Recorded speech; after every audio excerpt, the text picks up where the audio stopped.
Në botën tonë, vdekja përcaktohet si fund. Por për zemrat e lidhura me thellësi shpirtërore, vdekja është vetëm një kthesë e heshtur në një udhëtim që filloi përpara kohës. Dashuria e vërtet nuk shuhet kur frymëzohet trupi. Ajo thjesht ndryshon formë. Shumë njerëz e përjetojnë këtë. Ato që hundin dikë të dashur ndjejnë praninë e tij me forcë më të madhe se kurrë. Psikologjia moderne e quan këtë lutje e brendshme, por traditat shpirtërore e dinë mirë, këto zemra janë të lidhura përtej kohës. Ata që kanë dashur me paqartësi, me dhimbje, me harresa, shpesh nuk gjejnë paqe derisa të takohen përsëri, jo në këtë jetë, por aty ku koha nuk ekziston. Ky është fillimi i një misteri që shtrihet midis kësaj jete dhe asaj tjetër. Pse disa dashuri duhet të përfundojnë për të mund të lindin përsëri si dritë? Para se të vije në këtë botë, zemra jon ka firmosur marrëveshje pa fjalë, me ato që do ta kushtojnë, do ta thyejnë dhe do ta rindërtojnë atë. Këto marrëveshje nuk janë të shkruara me tintë, por me dritë shpirtërore. Psikologët i quajnë këto modele të lidhjes skema të vjetra të lidhjes, por shpirtërisht janë kontrata të shenjta që shkojnë përtej kohës. Amoret e pahapura nuk janë gabime, janë udhëzime. Ata që nuk mund të jetojnë së bashku këtu, mund të jenë të dënuar që të mësojnë lehtësinë e lirisë, forcën e vetdashurisë ose humbjen si formë e lirisë. Kur një dashuri përfundon para kohe, ajo nuk humbet, ajo mbetet e pezull në hapësirën midis dy jetëve, duke pritur kohën kur të dyja shpirtrat do të jenë gati për ta kuptuar atë që nuk mundën një herë. Kjo është arsyeja pse disa zemra gjejnë paqe vetëm kur trupi i lë. Atëherë, pa kufi trupor, dashuria mund të shfaqet e vërtet. Ndonjëherë, dashuria që nuk mbarohet si duam është më e fuqishme se ajo që ka një fund të lumpur. Pse? Sepse ajo na lën në një gjendje të hapur, një plagë shpirtërore që nuk shërohet me kohë, por me kuptim. Psikologjia e thellë tregon se dhimbja e humbjes së dashurisë nuk është vetëm emocionale. Ajo është një thirrje nga shpirti për të zgjuar.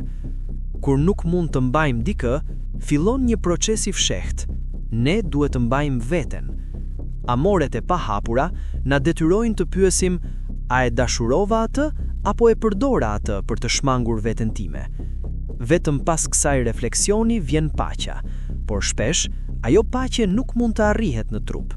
Shumë shpirtra zgjidhen nga kjo botë duke mbajtur një dashuri të pahapur në zemër, jo si një ngarkesë, por si një urë ndërmjet dy realiteteve. Atëherë, pas vdekjes, kur egoja shtuket, dashuria që ishte e paqartë bëhet e qartë dhe paqja e vërtet. Disa njerëz raportojnë se në momentet e fundit para vdekjes, shohin fytyrat e atyre që i kanë dashur dhe humbur. Kjo nuk është iluzion, është një takim i vërtet në planin shpirtëror. Kufiri midis jetës dhe vdekjes është më i hollë se sa imagjinohet, dhe zemrat e lidhura me forcë shpirtërore mund të komunikojnë aty ku fjalët nuk arrin. Psikologët e quajnë këto imazhe të fundit, por në traditat mistike, kjo është një rikthim në shtëpi. Një dashuri e pahapur mund të jetë një urë që na çon aty, por vetëm kur jemi gati të lëm pas botën materiale. Atëherë, pa ura, pa kohë, pa trupa, dy shpirtra që nuk mundën të jetojnë së bashku këtu, mblidhen në një paqe që nuk ka nevojë për fjalë. Kjo është arsyeja pse disa zemra që u duk si të thyera këtu, qëndrojnë të plota aty, sepse dashuria e vërtet nuk kërkon jetë, ajo kërkon njohje. Ne kemi krijuar një mit modern, që dashuria duhet të na bëjë të lumtur. Por në thelb, dashuria e vërtet është një provë shpirtërore. Një pasqyrë u shohim se çfarë na mungon, çfarë na frikon dhe çfarë jemi gati të lëmë. Amoret e pahapura janë shpesh ato që na bëjnë më shumë përparim, sepse na lëm pa përgjigje, pa fund, pa siguri, dhe pikërisht aty shpirti fillon të flasë. Psikologjia emocionale tregon se lidhjet e paqarta aktivizojnë zonat më të thella të ankthit dhe dëshirës, por shpirtërisht kjo është një thirrje për t'u kapërcyer veten. Kur një dashuri nuk mbaron me një përjet, ajo na detyron të pyesim: a mund të jetoj pa këtë person? A mund të jetoj me veten time? Vetëm ata që kalojnë këtë provë gjejnë paqe, jo në objektin e dashurisë, por në shpirtin e tyre. Dhe shpesh, Kjo paqe vjen vetëm pasi trupi është lënë pas. Trupi harron. Kjo është natyra e tij. Por shpirti nuk harron. Ai ruan çdo takim, çdo prekje, çdo fjalë të pathënë. Kjo është arsyeja pse disa njerëz ndjejnë një njohje të menjëhershme kur takojnë dikë për herë të parë, sepse shpirti i tyre ka takuar më parë. Amoret e pahapur janë shpesh kujtime shpirtërore që trupi nuk mund t'i interpretojë. Psikologjia i quan këto déjà vu emocional, por në thelb është një kujtim i jetëve të kaluara ose i një lidhjeje që u planifikua para kohës. Kur një zemër nuk gjen paqe në këtë jetë, është sepse ajo po pret që kujtesa të plotësohet, jo këtu, por aty ku koha nuk ekziston. Vetëm atëherë, kur shpirti është i lirë nga trupi, ai mund të kujtojë plotësisht dhe dashuria që u duke humbur shfaqet si e vetmja e vërtet. Paqja atëherë nuk është fitim, është kthim në shtëpi. Shumë njerëz i konsiderojnë vizionet pas vdekjes si fantazma emocionale, por në shumë tradita, përfshirë ato islame, dihet që shpirtrat mund të komunikojnë, veçanërisht ata që janë lidhur me dashuri të vërtet.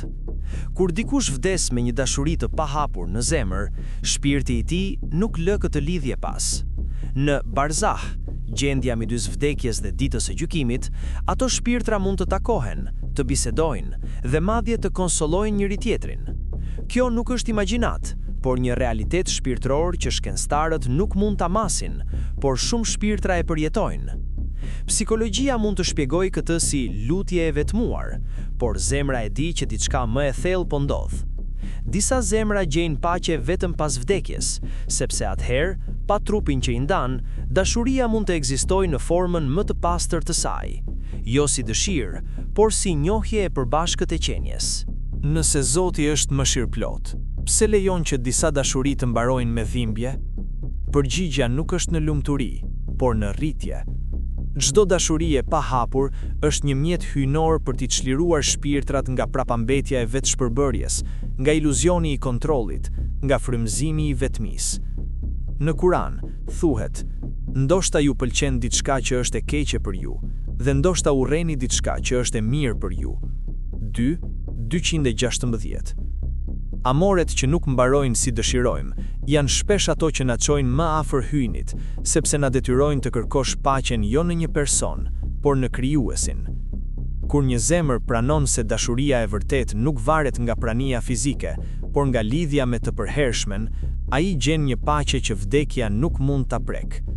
Por kjo paqe shpesh vjen vetëm pasi kemi kaluar në përzemërimin, mohimin dhe lutjen, dhe disa shpirtra e gjejnë atë vetëm pasi kanë lënë trupin pas.